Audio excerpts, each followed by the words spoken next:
Hi everybody, Sean and Catherine with Monorail Central here. Today we're going to be discussing our recent dinner experience at Ohana at Disney's Polynesian Village Resort. Ohana is an all-you-care-to-enjoy family-style dining experience, much like Roundup Rodeo Barbecue, Whispering Canyon, and Akershus. Dinner is $62 per adult and $40 per child, and if you are on the Disney dining plan, it is 1 table service credit per person. And a 10% discount is available for DVC members and annual pass holders. We enjoyed everything off of the Ohana Dinner menu. There's also a plant-based dinner for those that eat plant-based diets. To start, we had a mixed green salad with a citrus vinaigrette, and this was an okay salad. I wasn't really a big fan of the citrus vinaigrette. I found it too citrusy, interestingly enough, and it was really easy to overpower each bite with that vinaigrette, which I was a victim to.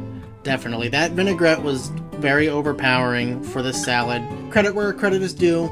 The salad did include fresh ingredients, so there's really not much you can do wrong with that other than a bad dressing. If they had offered something else, maybe like a Polynesian themed dressing, I'm sure that would have gone over much better, but the citrus dressing that they had was definitely not the best. The next offering for dinner was the signature Ohana bread, which was a warm bread roll with hints of coconut and pineapple, served with a honey butter. This was really good. This, I think, really stood out amongst the other types of dinner rolls and breads served on Walt Disney World property. I definitely agree. This dinner roll was my favorite thing that we had all night. I agree. And you can see in the picture they gave us 2 full-size loaves, which throughout our night didn't really hold us over. I could have eaten more of this bread. And then the honey butter that went with it, it was good. Nothing special by any means, like it wasn't like a pineapple honey butter, but still good nonetheless.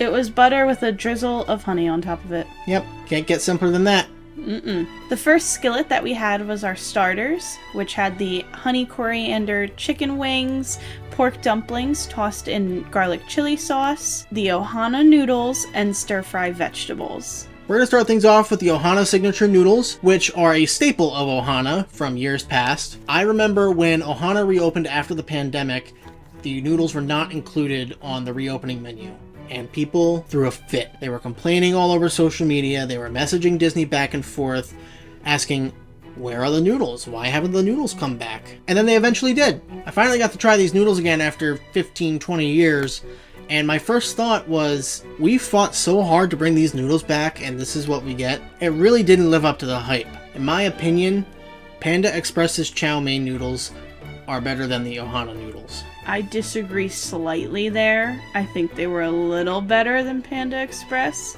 but not by much. First of all, they got cold so fast. Yeah, they came to the table already kind of room temperature, which was a little disappointing because we were sitting right next to where they bring out all of the meals. So for it to get cold or room temperature on the 10-pace walk between where they were picking up all the skillets and our table was a little disappointing. And I didn't want to completely write off the noodles, so I ordered a second helping of the noodles to see maybe it was just that one skillet had been sitting for a little while. And even those came over and there was no heat to the plate at all. Like it hadn't even been under a lamp. And it was disappointing. These had been so hyped and so sought after when they weren't on the reopening menu, and then we had them and we were sorely disappointed. I was really looking forward to these noodles, and I was very disappointed to find that they were just subpar. And they were chewy. They were chewy, but, you know, they're a thicker noodle, so I give them a pass on that. You can get better noodles at Captain Cook's downstairs, or you can get better noodles on the 192 Panda Express. Up next on the starter skillet, we have the Honey-Coriander chicken wings, which were just regular chicken wings with a honey-coriander sauce that didn't really taste like honey or coriander and left a sticky residue all over my hands, no matter how hard I tried to get it off. Now, to give Ohana credit, our server did walk around with hot steamed towels to kind of wipe your hands off after consuming the wings, which didn't really help at all, I must say. It was a nice gesture, but didn't really help. My hands were sticky for the rest of the night, and I washed my hands 5 times. And the one thing that I really liked about this was that when we requested to just get a second order of flats, because that's what Sean and I both prefer, we were able to get that. Some restaurants we've had them say, oh, we just preset the plates and this is what you get. And that wasn't the case here. They brought another thing of just flats out for us. Nothing to write home about. They weren't the worst wings I've ever had at Disney. They weren't the best. Riding the line at mediocre. That's a good way to put it. Mediocre. I'll give them one thing.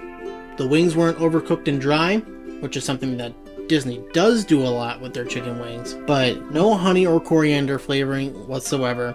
Just left my hands and my beard and my mustache sticky for the rest of the night. Up next, we have the pork dumplings in a chili garlic sauce, which was nowhere to be found. We never got chili garlic sauce. They weren't tossed in it. We asked for a chili garlic sauce and never got it. So I don't know if they just didn't have any that night or what. A little disappointed we didn't get to try them in the sauce, but they were pretty good. And they were probably the only thing that stayed warm on the table. I agree. The dumplings were really good, but they could have probably used that garlic chili sauce, assuming that it was good, but I'll never know because we never got it, and when I asked for it, they never brought it back. And last in the starter skillet was the stir-fry vegetables, which I did not eat any of because they looked and smelled exactly like the bird's eye bag of vegetables that I currently have in my freezer. And that's exactly what they were. I can almost guarantee you the broccoli, carrots, and peppers on this skillet were microwaved in a bag or sous vide in a bag and thrown in that skillet with no seasoning on it. No salt, no pepper, no garlic chili sauce, no citrus sauce, no Polynesian sauce, nothing. Just regular, plain old steamed vegetables. Try feeding this to your kid at Disney World. See how that goes. And I know that Disney has to cook food for the masses, so it may be easier to not season some things as heavily as others, but it's not acceptable when we know that Disney has created exceptional side dishes for some of their restaurants. 100%. Even on the cruise line, with tiny, space-limited galleys, I've had far superior food and vegetables than I did here at Ohana. Which, for the price that you're paying just to enter this restaurant, quite frankly is unacceptable. So the first skillet that we got as part of our entrees was the oak fire grilled teriyaki beef, which was the absolute worst piece of beef I have ever consumed at Walt Disney World. A Cosmic Rays cheeseburger was better than this piece of beef tenderloin. I don't even think we can describe it as tenderloin. I think it was just beef and we don't know what type. It looked like lab-grown meat. If you've ever watched SpongeBob, it looked like that gray sludge. This was disgusting. I didn't even want to touch it. I took one look at it on the plate, and now the picture that we took may look like we had already cut into it. That was how it was served to us. Quite frankly, looking back at it now, it kind of looks like a really bad pork chop. I took one bite of this beef, and I chewed on the same piece of meat for probably 3 to 4 minutes, and I had to spit it out. I couldn't bring myself to swallow it. And I've never seen Sean spit out food before. He tries his hardest not to do that. I think the only other time that Sean has ever spit something out Topolino's was Topolino's Terrace, and that's because he got bad langoustine. But that is neither here nor there because we are reviewing Ohana tonight, and Ohana has not been our friend. I do want to point out, it says on the menu that this beef is supposed to be cooked to order. When our server came around to the table, she never asked how we wanted it prepared. It did come out medium to medium rare, which, would have been my preference anyway, but it doesn't matter. No matter how you would have cooked this beef, it would have tasted absolutely rancid and disgusting. Up next, we have the peel and eat shrimp with the Ohana Seasoning. Now, if you've seen our 1900 Park Fair video, you know that this seasoning and these shrimp look exactly the same as the ones at 1900 Park Fair. They are exactly the same. These are just served warm. Not hot, warm. These peel and eat shrimp were pretty good. I had 2 servings of this, and this is probably the best entree they had all night. I definitely agree. However, much like 1900 Park Fair, they are supposed to be deveined, ready to eat.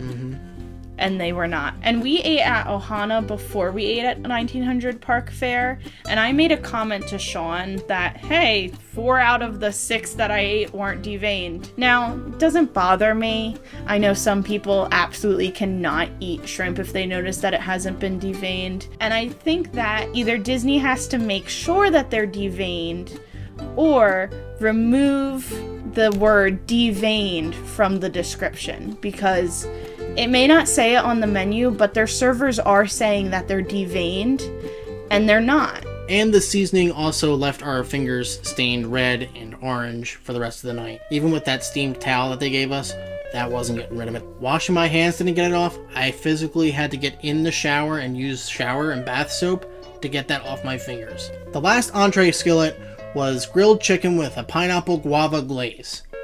And if you can't tell just by looking at the picture, this chicken was burnt within an inch of its life. Absolutely no guava pineapple flavor whatsoever.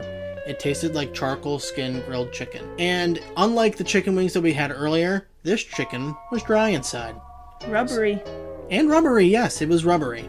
It had tasted like it was frozen previously, not thawed all the way out, and then they dipped it in this glaze or whatever, slapped it on the grill at 600 degrees because it burnt everything off of it. There was no flavor and it just left my mouth dry. It was unfortunate. And at this point in the night, I really was running out of food that I wanted to eat. I get sick of food pretty easily, especially if I'm not having a great time.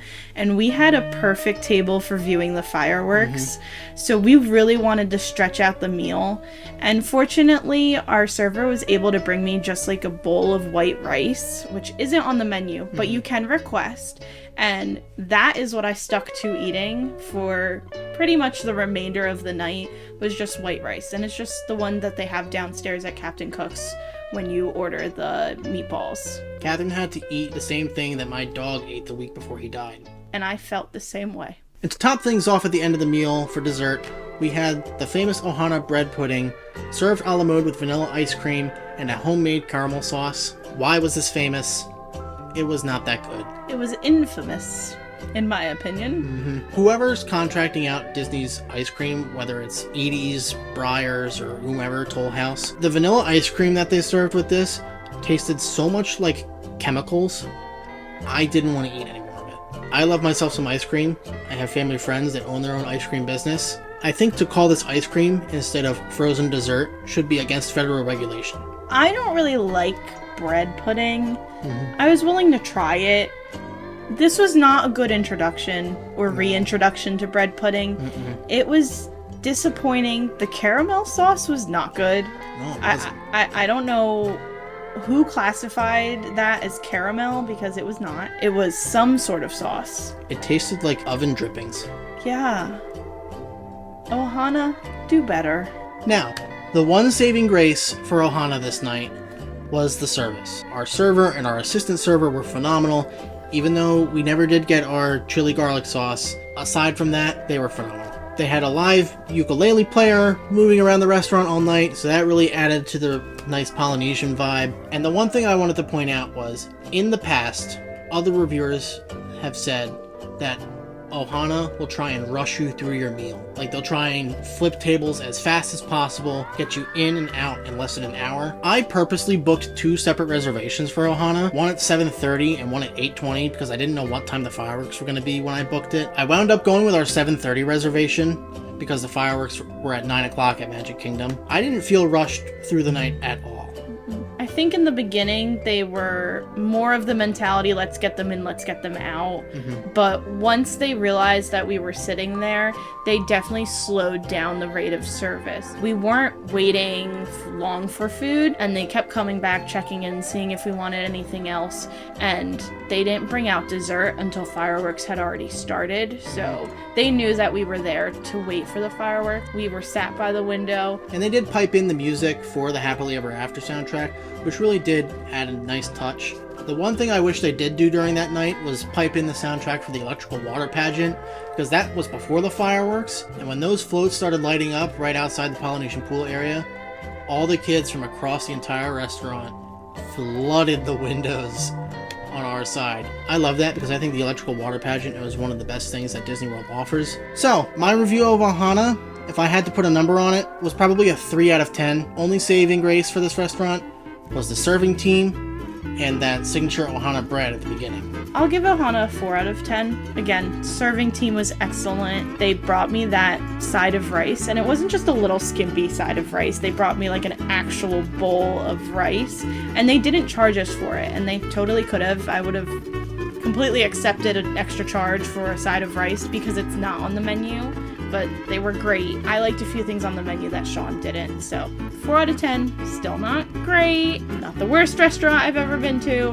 not the best. I would say it's probably one of the worst places I've eaten out on Disney property. It's absolutely offensive that Disney charges this much money for this restaurant, and the only reason that they do charge this much is because you have that fireworks view, and that's only 20 minutes every night. Disney, do better. If you guys want a nice fireworks dinner for the same price point, you can eat over at the Contemporary California Grill, and you don't even have to sit there during fireworks time. You can eat any time of the night, take your receipt, and they'll let you up on the terrace to watch fireworks, weather permitting, but they will let you stay at the Contemporary with your receipt and watch the fireworks if it is too windy to view it from the 15th floor.